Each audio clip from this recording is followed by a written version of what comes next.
국민의힘당은 말이죠. 이준석이를 나는 전범으로 보는 사람이거든. 전범. 전쟁 범죄자. 3월 정권 9일 교체는 또 1등 공신이잖아. 3월 9일 대통령 선거를 네. 종북 주사파 세력과 반대 자유민주질서 지켰다는 세력과의 대결이 이게 전쟁이다 이거야. 네. 이 전쟁인데 이준석은 당 대표로 처음부터 윤석열 총질, 윤석열 대통령 되면 지구 떠나겠다고 하는 말을 시작해가 계속 총질, 결정적 순간에 2번 가출, 네. 뭐 윤핵관이 어떻다. 아니 한 정당의 대통령 후보가 탄생하면 당 대표도 대통령 후보 밑에 깔리는 거예요. 그가 정권을 지는 거예요. 거기에 무슨 시비를 걸어갖고 아니 어떤 대통령 후보 아래서도 다 그 핵심은 있기 마련이니까 우선은 말이야 준비 기간에는 이걸 윤핵관 어쩐다 그래가 2번 가출하고 말이지. 또 결정적 순간에 안철수와의 단일화를 반대하고 안철수와의 단일화가 효과가 있었나 없었나 떠나서 그 당시로서는 단일화가 되지 않고 위험하다고 그랬을 때 그 결과로 봐도 굉장히 안 됐으면 위험했단 말이야. 그냥 죄를 뿌리고 이게 전범이지 뭐고 이놈이 전범이지. 그런데 이거를 갖다가 뭐 가벼운 성추행 그 당대표로 이거 있을 수 없는 일이지. 성상납의 증거인멸 이걸 20, 30대가 그걸 용납을 해? 그런데 국민의힘당 이 좌장들이 말이야. 유권자들에게 이놈은 전범이라고 설득하는데 실패하고 있어. 지금 김 대표 표정을 보니까 이걸 전범이라고 얘기해 내 설명 듣고 처음 듣는 눈치인데 전범이야 이놈은. 이놈은 전부 제거해야지. 그러니까 그거를 국민들에게 말이야. 선전 홍보에 실패한 놈들이야 얘들이. 그런데 지금 이제 전당대 한다고 그러거든. 근데 어떻든 이준석이가 있었던 자리에는 젊다 이것 때문에 이준석이가 많이 끌어들였지요. 그러나 지금은 이준석 보고 그 20, 30대가 이 당에 오지 않을 거라고. 그러면 새로운 젊은 기운을 거기에다가 넣어야 되는데 지금 대표하겠다는 사람 몇 면으로 봐갖고는 이게 1년 7개월 하면 국회 선거에 국민의힘당이 이준석이가 그런 이렇게 회를 치고 사라진 그 자국에 뭔가 이걸 치유할 수 있는 젊은 피를 수혈하고 하는 이런 노력을 할 수 있겠느냐. 지금 대표하겠다고 명단에 오른 사람 있잖아요. 유승민 이 친구가 나서는 거 이것도 기가 찰 일이야. 얘도 총재 지지율이 얘도 높더라고요. 전범 2호거든 이게. 이것도 전범 2호야. 2호. 근데 왜 지지율이 아니 높죠? 언론의 자유가 있고 당내에 비판 세력도 있어야 된다고 하는 거 그거는 평상시 얘기고 전쟁을 치르는데 총질을 하는 그게 당내 비판 세력으로 보호를 받아? 그건 말이 안 되지. 그건 구분돼야 돼요. 그러니까 지금 이 하겠다고 하는 누구 전부 몽땅 이렇게 열거해서 이렇게 보면 그중에 누가 돼도 국민들이 뭐 그 나물에 그 밥이 또 되는 거라 이렇게 생각할 테니까 이게 자 우리는 일단 이번에 물러서겠다. 이번 전당대회는 말이야 젊은 기술을 내세우겠다 하는 물론 이런 혁신적인 계기를 마련하지 않으면 이게 힘들다. 아, 이준석을 넘어설 수 있는 젊은 리더가 나와야 된다 이런 거네요. 넘어설지 안 넘어설지는 내 세워보면 넘어선다고. 어쨌든 젊은 리더가 이번 그렇지. 그러니까 그걸 한번 충전을 해보라 이거야. 영국의 노동당 보수당이 30대 해갖고 결과적으로 실패를 했지만 그래도 지금은 내후년 국회의원 선거가 1년 6개월 남아서 그걸 대비하고 당의 리셔플하는 분위기를 보이기 위해서는 윤석열이가 흩어놓고 똥물 튀기고 간 거 그거를 젊은 놈을 한 놈 선택해가지고 이걸 씻는 계기를 삼아서 이준석이가 하고 간 자리를 엎을 수 있는 사람이 필요하다 이런 이야기죠. 예, 그 이야기는 제가 처음 듣는 것 같습니다. 다른 이야기보다 그 이야기는 지금 기정사실화되고 있는 게 여론조사나 이런 거 여러 가지 이야기들이 나경원, 안철수, 유승민 제가 볼 때는 이 유승민 그러니까 김기현 전 대표나 이분들은 국민 지지가 너무 낮기 때문에 아직 지명도에 한계가 있고 나경원도 뭐 저출산 부위원장 같지만 제가 볼 때 당대표에 가세할 것 같아요. 그래서 이 세 명이 아마 각축전을 벌일 것 같은데 이 세 분한테 국힘과 집권 세력의 미래가 없다고 본다는 거죠. 그렇습니다. 그래가 당대표 됐다는 경력을 한번 갖는 순간에 폭탄 선언을 해서 나는 한시적 대표다. 그러니까 다음 국회의원 선거 때까지 새 물결을 일으키기 위해서 새 지도자를 이러이러한 방법으로 이렇게 끌어오겠다. 그러니까 그 사람들이 선거의 주력이 되고 뭐 그렇게 좀 하면 고나마 조금 나을지는 몰라도 그냥 그 차고 앉아가지고 옛날식으로 또 뭐 당원 협의회 회장 그 조직책 자기들 사람을 채운다 어쩐다 이런 소리 나고 이러면 막 이게 틀려. 서해 피격 사건으로 해서 어제 서욱 전 국방장, 김홍희 전 해양청장의 구속영장이 청구되고 서훈 전 안보실장, 박지원 전 국정원 소환도 할 것으로 보입니다. 문정부 국방안보라인의 전면 수사에 들어갔고 국힘에서는 문재인 전 대통령 수사도 주장하고 있어가지고 전현 정권 간의 첨예한 대치가 예고되는데 대표님은 이 사건을 어떻게 봐야 됩니까? 글쎄 우리가 이 뭐 지금 수사 기록을 접한 것도 아니고 예. 언론에 보도되고 정부 발표 또 야당의 공세 그에 대한 뭐 여당의 대응 이런 걸 종합하면 자유관 이대진 씨란 사람이 자진올복은 한 거 아니다. 국민의 이게 다수 인식이 그런데 이걸 자진올복으로 조작했다. 아마 그랬을 것이다. 이런 관념을 갖고 있는데 이제 당시 국방장관하고 해경청장 구속영장이 청구되었단 말이죠. 그러니까 그건 추이를 지켜봐야 되고 예. 하나는 문재인 대통령을 왜 감사원에서 수사 의뢰를 안 했느냐 하는 점입니다. 문재인 대통령은 이 감사원에서 우리가 서면 조사를 하기 위해서 서면 질문서를 보낼 테니 그걸 받아주시겠습니까 하고 양산 비서실에 연락을 해요. 예. 그걸 받고 문 대통령이 공개적으로 무례한 짓이라 해버렸거든요. 예. 그 김영삼 대통령도 외환 위기와 관련해서 또 노태우 대통령도 뭐 관련해 갖고 감사원이 서면지에서 보낸 거 순순히 응한 전례도 있고 그런데 헌법 절차에 따라서 감사원이 그 직무를 이행한 것에 대해서 전직 헌법수호 최고 책임자가 무례한 일이라고 이래 버리니까 그 거부 행위도 감사원법의 처벌 대상이 되는 거예요. 그런데 이번에 이 3시간 미스터리에 대해서 잃어버린 3시간 이대진을 구출할 수 있는 3시간의 대통령의 동정이 없다. 그러니까 그걸 지금 조사를 해야 된다. 조사 대상이 돼야지요. 세월호 사건 때 박근혜 7시간 얼마나 루머를 만들어내고 그걸 결국 탄핵의 고리로 했던 걸 생각해 보면 말이지. 그 금방 말씀하신 감사원 지금 야당에서는 감사원에 대해서 문제 제기가 많지 않습니까? 검찰공화국이다 하니까 검찰 대신에 지금 감사원의 전면에 나서고 있다 이런 비판들도 하고 있거든요. 대표님 볼 때는 감사원의 일련의 그 지금 이제 활동들을 어떻게 보십니까? 그래서 뭐 공정성 입장에서 크게 문제 삼을 게 있겠느냐 하는 생각이 들어요. 그 야당에 지금 하는 일을 보면 검찰 수사권 없애자. 자기들이 수사 대상자가 많으니까 검수완박이고 감사원도 이거 보니까 안 되겠다. 감사원도 감사완박해버리고 이 법원에서도 이 불리한 이재명 등에 대한 판결이 나오면 법원도 완박해버릴 거 아니냐 하는 소리까지 나올 정도니까 예. 글쎄 지켜봅시다. 예. 김문수 노사 경사노위 위원장이죠. 이게 노동운동가로 유명하셨던 분인데 이후에 그 신한국당 YS 때 96년 총선에 신한국당으로 들어와가지고 그 이후에 국회의원과 경기도지사를 지내고 했는데 일반 국민들이 볼 때 조금 이렇게 이 문재인 전 대통령에게 김일성주의자다라는 좀 그 상당히 좀 이렇게 너무 좀 초강경 아니냐, 극우 아니냐 이런 비판이 있거든요. 이건 어떻게 보십니까? 김문수 그 노동위원장, 예, 노동위원 경사노위 위원장이죠. 그 경사노위 위원장 그 개인적인 소신으로 그런 생각을 갖고 있을 수 있다. 나 그렇게 생각합니다. 그래도 생각을 할 수 있다. 김일성주의자다. 그 김일성주의자가 명백한 신영복 교수를 존경한다. 사상가로서 존경한다 그랬고, 그리고 이 약산 김원봉이 월북해갖고 이 6.25 전쟁의 주요 참모 역할을 했는데 그 뒤에 처형당했지 김일성에 의해서.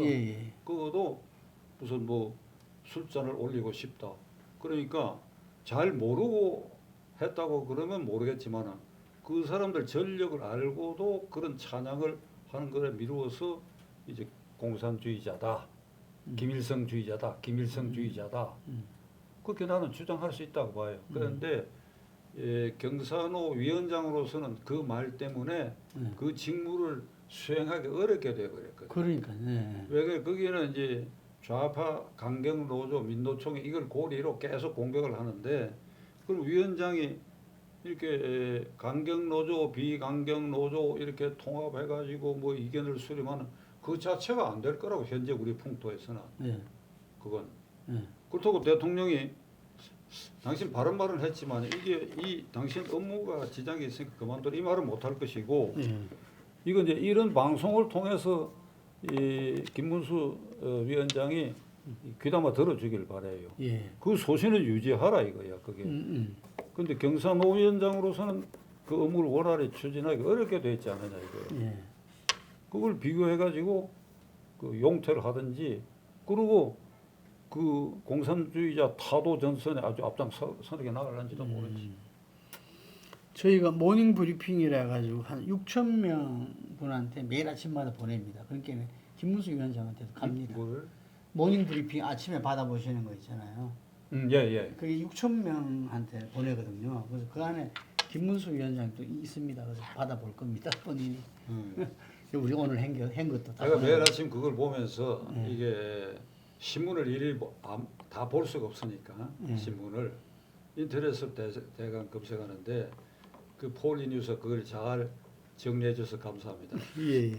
매일 유튜브 한 건씩 해야 하는 사람 입장에서는 뉴스 속에 살아야 되거든. 예. 놓치는 것을 보완해줘야 돼. 예.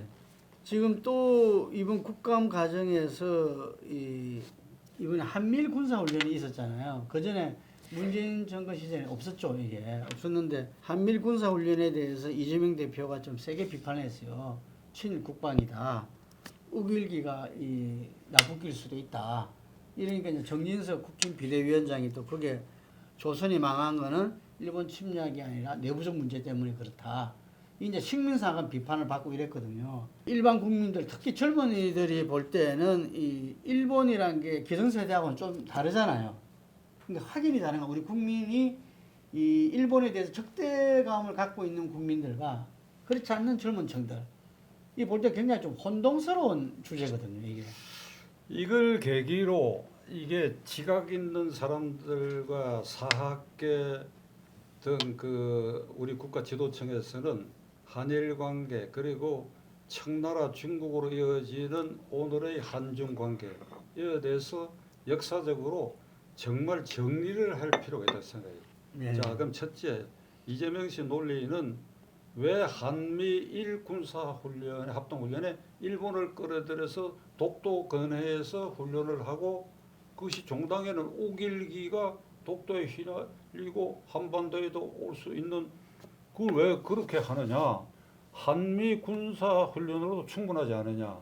우리나라 국방력이 세계 6위고 한미 동맹이 있는데 굳이 일본을 이 북한에 대응하는 방어 체계 훈련을 일본까지 끼울 필요가 있냐 이런 얘기거든요. 네. 자, 첫째 국방력이 6위라고 하는 것은 재래식 무기를 말하는 거예요. 예.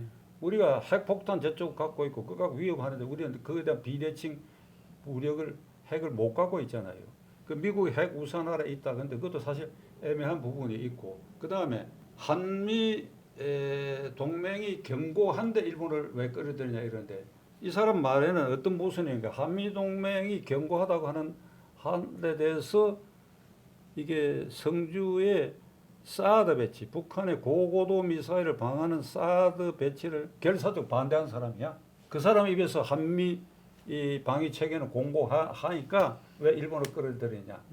그러니까 이게 순간적으로 자기가 마음대로 이 뭘 말을 던지다 보니까 이런 이게 모순을 범했다. 그 다음에 왜 독도 근해에서 하느냐. 그러니까 2018년에 그게 문재인 정권 때 한미일 국방장관 합의 사항이에요. 네. 그때도 동해상에서 훈련을 했는데 독도로부터는 185km, 일본 연안으로부터는 120km 지점이니까 일본 연안이 훨씬 가까운 데서 했지요. 독도 문제 꺼내고 우길기 꺼내고 이러면 이게 감정적으로 도발이 되고 재미를 보는 게거든.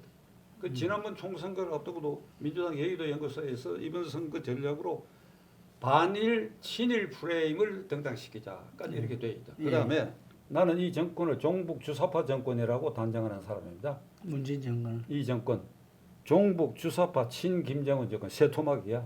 누가요? 지금도 그래. 종북 주사파 아니 윤석열 이재명도 그렇지. 종북 주사파 친 김정은 정권이야.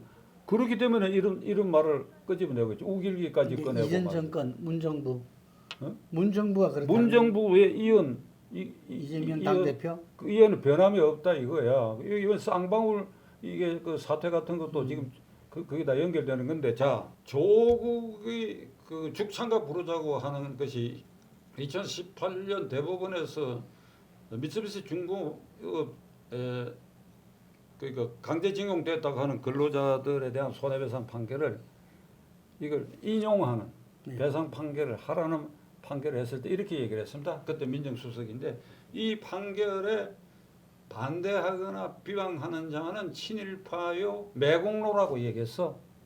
그래서 나 그 순간에 내가 매국노가 되어버린 거야. 나는 김 대표는 매국노가 안 됐을는지 모르겠는데 나는 매국노야.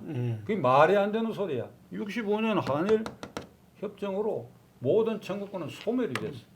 그리고 그때 보상을 했는데 누락된 사람은 노무현 대통령은 이걸 알고 청원이 들어왔을 때 누락된 사람을 위해서 특별법을 만들어 두 차례 보상해 준 일이 있다고. 그럼 이번에 이것도 우리가 가슴 아프게 생각한다면 특별법 만들어가 그 사람들 우리 예산으로 이렇게 보상을 해야지.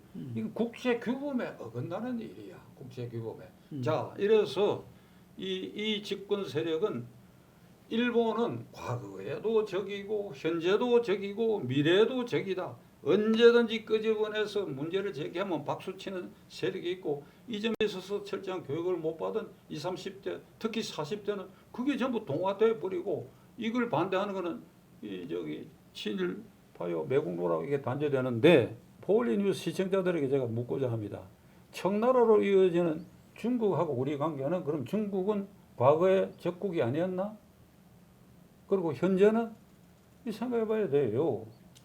이거 우리는 한일 합방 당한 그것을 자꾸 쳐들어가. 근데 정진석 대표가 거기에 대해서 뭐라고 얘기했다 그러죠? 조선이 망한 게 일본 침략 때문이 아니라 조선 내부에서 썩어 문드러져서 망했다. 이거죠.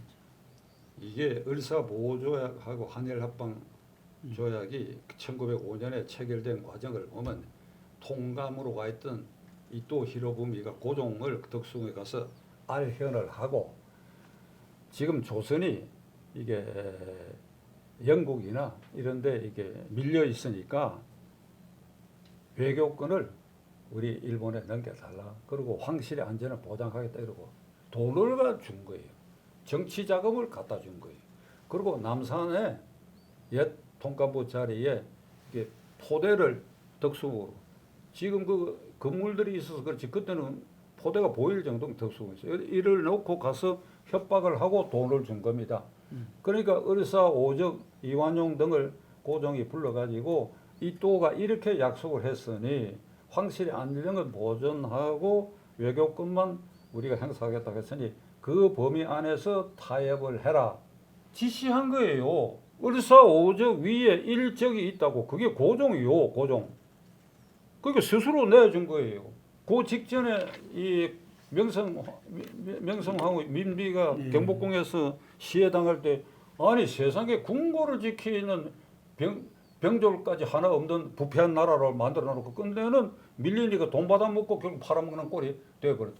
이 19세기 말에서 20세기 초에 청조 타도 운동 그리고 양무 운동을 주창했던 제1인자 양계초가 남긴 글이 있어. 조선은 자멸했다. 정진석이가 무슨 말을 했는지 나는 모르겠는데 양계초가 객관적 입장에서 말이지 자멸했다고 얘기했다고. 그럼 청나라는 어찌 되냐? 오래 따질 것 없이 이 병자호란부터 따져보자고. 그냥 쳐들어가고 30만 내지 50만 왕세자를 포함해서 포로로 가고 그때부터 조선조는 망하기 시작한 거예요.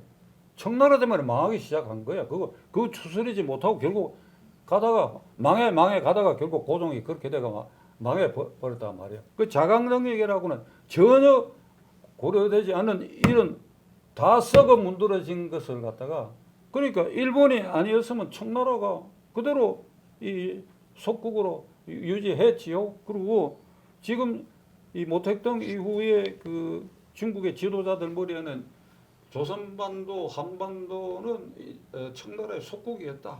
그래가지고 동북공정을 하고 있잖아. 동북공정. 그 말도 이 공사라는 공정을 해갖고 또들이 잡는다 이거지. 뭔가 하면 조선은 만주의 영역권을 가진 일이 없다. 그래서 집안현에 있는 압록강 대안 집안현에 있는 광개토 대왕비를 갖다가 이 중공 정권이 그걸 훼손해서 거기에 필요한 글자 다 지워버리고 말이야. 그리고 트럼프하고 시진핑이가 만났을 때 얘기했잖아요. 이 대한민국 한반도 이거는 우리 속국이었다고 그러고. 그 다음에 지금 중공군이 말이죠. 압록강, 두만강 그 대안에 압록강, 두만강 이리 흐르고 있으면 이쪽이 북한이고 여기 만주인데 여기 28만 명이 포진하고 있어. 그리고 요 오른편 한경북도 귀퉁이 여기 약 40km에는 소련하고 국경이 되고 그것도 소련군이 있다고. 요거는 겨울철에는 얼음이 어니까 이렇게 걸어서 건너고 여름에 두만강은 갈수기에도 이 바지를 걷고 건너올 정도니까. 우리가 흔히 이렇게 얘기합니다. 평론가나 국제정치학자들 중에 북한의 이 급변 사태가 오면 우리가 통일 기제로 삼을 수 있다 그러거든. 근데 급변 사태는 김정은이의 무슨 병으로 무슨 문제가 생기가 거꾸로 지든지 아니면 내부에 교란 행위가 있거나 구테타 같은 게 있어서 혼란이 오면 우리에게 기회다. No. 그건 중국에게 기회야. 중국. 그럴 때는 미국을 제압하고 이 대한민국 제압하기 위해서 그 28만 명이 그냥 편안하게 북한군 완전 제압해갖고 휴전선까지 왔다가 틈새를 봐서 거기서도 또 내려오는 거예요. 그렇게 하면 점령하면 안 갑니다. 이 신장을 보면 돼. 신장. 강희제 이후에 신장을 점령했고 지금까지도 인권 탄압 이 얘기를 들으면서 안 물러갑니다. 그게 중국이에요. 그럼 중국에 우리가 지금 이 현재 중국 공산정권의 존재가 현실적으로 위험이다. 이게 지금도 계속 유엔 안보리 결의에도 불구하고 북한에 대해서 이게 젖줄을 대주고 있잖아요. 이렇게 봤을 때 일본을 적국이다. 일본을 영원한 적국이다. 그럼 중국은 입도 뻥끗하지 않잖아요. 국빈으로 초청받아가 혼밥이나 하고 거기에 이쪽 경호원이 이쪽 기자하고 경호원이 중국 공안한테 두들겨 맞아도 한마디도 못하고 있는 거 완전히 굴종적이지 않느냐 이 말이야. 이걸 젊은 이 나라 국민들이 말이지 이걸 역사 교육을 제대로 안 받았다고 나는 생각해 이제. 그래서 이걸 두고 그냥 죽창가를 들고 무찌르자 이런 소리를 하니까 이게 대통령 후보가 되고 지금 제1야당 당수가 지 살고자 말이지 역사도 왜곡하고 야 한번 불러줬으면 좋겠어. 이재명이. 예. 아니 내가 모르는 처지도 아니고 그러니까 불러가지고 이 역사 부분에 대해서 나가면 이 얘기했으면 좋겠어요. 예, 저도 사학도인지라 금방 내 말씀하신 눈치를 보니까 김 대표도 내 내용- 얘기 처음 듣는 아닙니다. 부분이 있는 그 것처럼 느껴지는데 아니 이것도 역사 전공한 분 아니요? 예, 맞습니다. 근데 아니 양계초가 이 얘기했잖아. 자멸을 했다고. 그게 정진석이 말하고 상통하는 거 아니냐 이 말이에요. 정진석 지금 비대위원장도 여당의 대표잖아요. 지금 우리가 외교 안보에는 여야 없다, 진보 보수가 없다라는 말을 이제 강조하고 이렇게 이 한미일이 지금 이 외교 안보에서 필요하다라는 강조하기 위해서 하셨는데 이 표현이 좀 나간 거 아니냐. 왜냐하면은 본 진위까지도 저는 왜곡될 수 있다고 보거든요. 그리고 언론인 출신이잖아요. 말이 가지는 이 무게와 효과에 대해서 너무나 잘 아실 분인데 그런 부분에서 이 상당히 어떤 비판에는 가해자론, 피해자론 또 말하고 있는 거죠. 이 한일합방에서 가해자는 명백히 그건 일본이고 피해자가 우리인데 그 부분을 갖다가 지금 바꾸겠다는 거냐 이런 비판도 있거든요. 그래서 이런 표현은 제가 볼 때는 이 집권 여당 대표로서 아까 말한 대로 김문수 위원장도 자기 소신으로서 사상으로서 그런 생각 얼마든지 하고 사적으로 할 수 있겠지만 집권여당 대표로서는 좀 부적절했지 않나 이런 거. 나는 모르겠어. 그 정진석 네. 대표가 무슨 뭐 워딩을 했는지 그거 뭐 자세히 들여다보지도 않고 근데 문제는 내 소신은 그래요. 네. 일본이 과거도 적국이고 현재도 적국이고 미래에도 적국이다. 중국도 과거도 적국이고 현재도 적국이란 말 쓰기 싫으면 말이지 위협의 대상 아니요. 현재 또 미래까지 더 위협적이다 이 말이야. 그걸 이렇게 쌍갈래로 생각해 봤을 때 뭐 그 말꼬리를 잡고 말이야. 아유, 내 이 말 하기는 그 좀 근데 천박한 지식을 가지고 거기다가 잣대를 갖다 대고 이게 그리고 이 정권 핵심들은 말끝마다 김대중 노무현 저기 정신 이어받자 그러잖아요.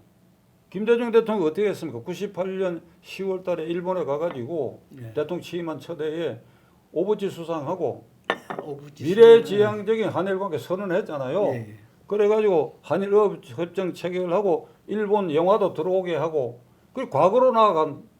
근데 김대중 대통령이 뭐를 어떤 정신을 이어받는다는 것이야. 그게. 그다음에 노무현 대통령 아까 말한 것처럼 이게 청구권 문제도 그렇게 정리를 해가지고 그다음 누락된 것은 특별법 만들고 그렇게 했다 이게요. 그런데 이재명은 대표 되기 전이고 된 직후에도 봉화마을 열심히 가고 노무현 정신 이어받는다고 하는데 노무현의 무슨 정신을 이어받고자 하는지 나는 알 수가 없어. 노무현이 선거 여러 번 나와가지고 뭐 아주 그러니까 뭐 열심히 이 소신을 가지고 했다는 그 정신 이어받을 필요가 있지. 그렇게 한다면 이재명이가 이어받을 게 있어. 내가 이게 악담이라고 혹시 비난받을지 모르겠는데 이 얘기가 여기까지 왔으니까 노무현 전 대통령은 자기에게 몰려오는 이 사법 처리의 리스크를 스스로 정리했던 사람입니다. 스스로 정리했어요. 자기에게 몰려오는 검찰에 한번 출석해 조사를 받고 그 다음에 그 아들과 이 조카까지 관련되어 있는 박연차 최인의 그 걸려있는 여러 사건이 이게 몰려오니까 스스로 정리를 했어요. 그 정리를 하니까 이 문제도 다 덮어버리고 이게 잘못된 거예요. 다 그냥 덮으면 안 됩니다, 사실. 근데 뭐 대통령 하던 사람이 죽고 그 관련자 사건 다 덮어버렸다. 이게 스스로 정리했잖아요. 이재명은 스스로 정리하는 것은 못 봤나? 내가 자결하라 소리가 아니고 국민 앞에 내가 그동안에 잘못했다, 거짓말 많이 했다. 이거 안 되나? 노무현에 뭘 이어받으려고 하는 거예요? 지금 재판이 이제 진행되고 있죠. 시작됐죠. 예. 처음 시작할 때 짧게 하시라고 했는데 시간이 제법 흘렀었는데 오늘 좋은 말씀 잘 들었습니다.